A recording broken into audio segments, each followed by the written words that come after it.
아직도 그날 그 순간이 생생하다는 환경미화원 박 씨.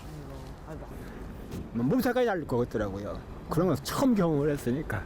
대체 무엇을 목격한 걸까요? 가짜 쓰레기인데요. 이곳 굴포천에서 쓰레기를 치우다가 그것을 처음 봤답니다.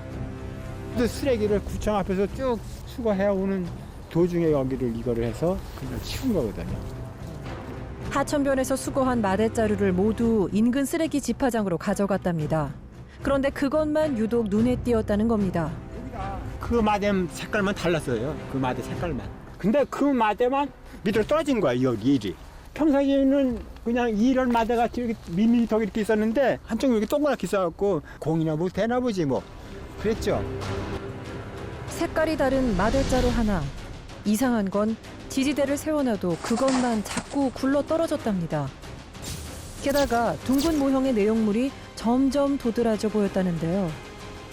호기심에 의문까지 더해지자 동료들과 함께 마대자루를 확인해 보기로 한 박 씨.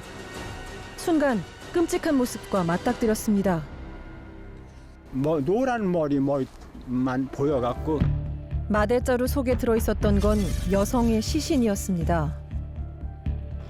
환경미화원 박 씨의 신고로 마대자루 속 시신은 그렇게 세상에 드러났습니다.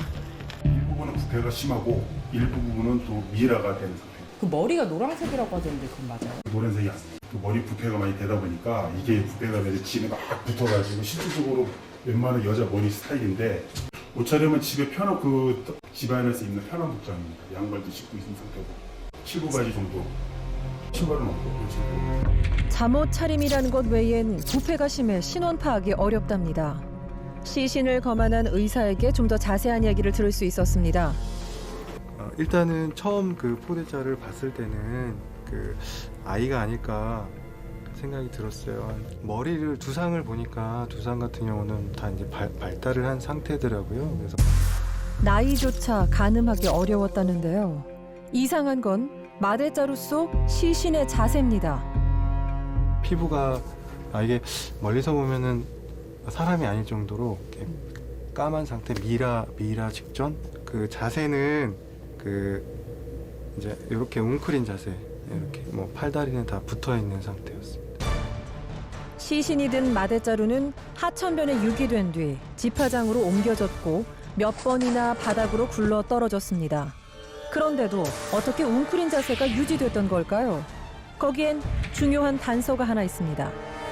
결박이라고 보기는 어렵고 그 마대에다 넣기 위해서 팔과 발을 같이 묶은 겁니다. 다른 끈으로. 그렇다면 사망 원인은 무엇이었을까요? 최초 목격자는 심상치 않은 이야기를 꺼냅니다. 비닐 안에 거기 사람이 있었던 거죠. 사체가. 그러니까 마대자루 안에 또 비닐이 있었어요? 시신의 머리 부분이 비닐에 쌓여 있었다는 겁니다.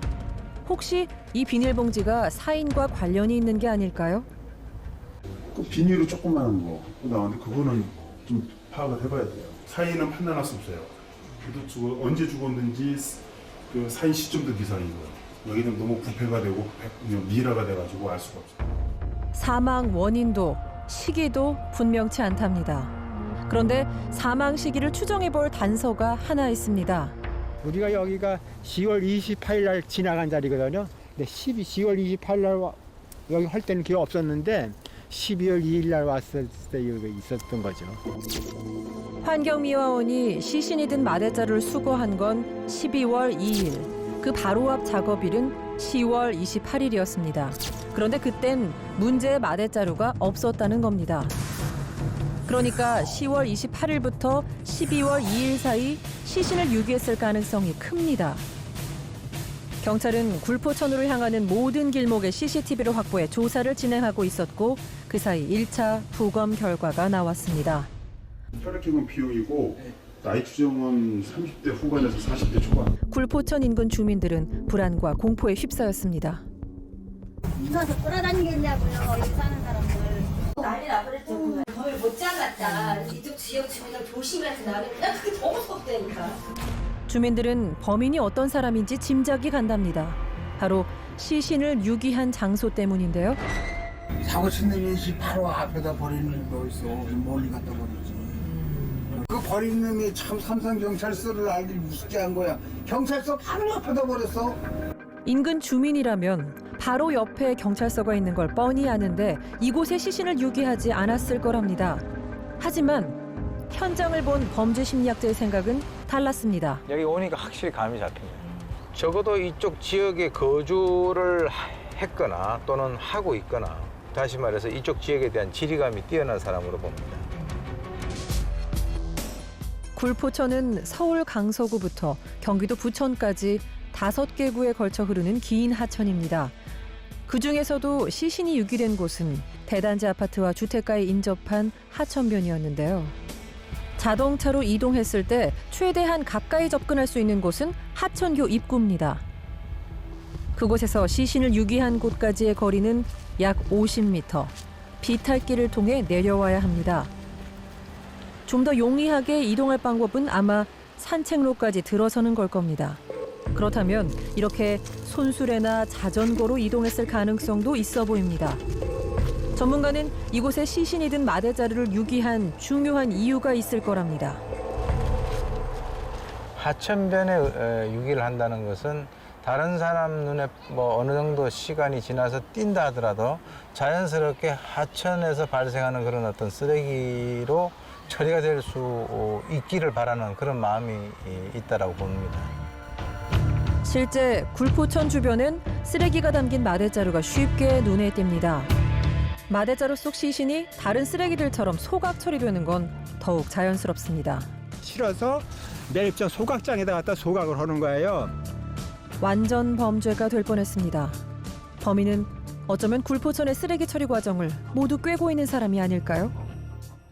그 이전에 이쪽에 있는 하천 정비 사업을 할 때 같이 본인이 뭐 이렇게 동참을 했거나 또는 동참한 사람들과의 어떤 접촉을 통해서 그런 메커니즘을 본인이 예측을 할 수 있다라고 이제 보는 것이죠. 실제 시신이 담겼던 마대자루에는 하천용이라는 글자가 인쇄돼 있는데요. 언제 어떤 사람에게 지급된 건지 구청에 확인해봤습니다. 복구용으로 저기 재난안전관리과에서 그걸 썼던 적이 있어요. 한 11년도 정도? 10년 2월달 이후인가부터는 그런 마대를 이제 구매한 근거가 기록이 없어요, 저희한테. 과거 미화원들에게 지급된 거랍니다. 주민들도 발견 과정이 석연치 않다며 의심의 눈초리를 보냅니다. 근데 참 이상하다. 거기서 어떻게 시신을 가지고 올라오면서 그걸 못 느꼈을까요? 그 바람에 최초 목격자이자 신고자인 박 씨가 의심을 받았답니다. 마대를 훔쳐 갖고 와서 이렇게 해서 버리지 않나 그래서 거기 의심을 하는 게겠죠, 거기가. 그런데 사건이 알려진 후 네티즌들 사이에서 다시 거론되는 사건이 있습니다. 살인 후에 주택가 골목 무단으로 쓰레기를 투기하는 곳에 시신을 유기했다. 마대가 쓰여져 있고 무화로 이렇게 쓰여져가지고 바로 2005년과 2006년 사이 두 여성이 살해된 일명 신정동 엽기 토끼 살인 사건입니다. 마대자루로 시신을 싼 것뿐만 아니라 시신을 유기한 장소가 쓰레기 투기 장소였다는 것도 비슷한데요. 더군다나 신정동에서 굴포천까지는 차로 약 30분 거리로 그리 멀지 않습니다. 또한 시신이 모두 비닐봉투와 함께 발견됐습니다. 무엇보다도 끈을 사용해 시신을 결박했다는 점이 닮아 있습니다. 여성이 피해자라고 하는 점, 또 피해자를 살해해서 마대자루에 넣었다는 것, 또 마대자루에 넣는 과정에서 어떤 이유인지 좌우간 묶었다는 것, 사람들이 많이 다니는 길이라든가 또는 하천변에 유기를 했다 하는 것이 이제 유사한 점이 되겠죠. 신정동 엽기 토끼 사건을 연쇄살인이라 의심한 건 바로 이 특이한 매듭법 때문입니다. 이 매듭은 시트밴드라는 매듭입니다. 시트밴드라는 매듭은 스퀘어 매듭이라고 우리가 보따리 묶을 때 많이 쓰거든요. 굴포천 사건의 매듭도 이와 유사한 특징이 있을까요? 혹시 끈 묶는 방법은 좀 특이한 점이 있었나요? 특이한 점 없었어요. 일반적으로 사람들이 일반적으로 묶는 형태입니다. 피해자의 시신도 신정동 같은 경우는 사람의 형체를 그대로 볼 수 있게 그대로 눕혀 있는 상태에서 마대에 집어넣었지만 이번 같은 경우는 보통 쓰레기같이 보이기 위해서 시신을 구부려서 그렇게 묶었다는 점이 차이가 있다라고 볼 수 있겠죠.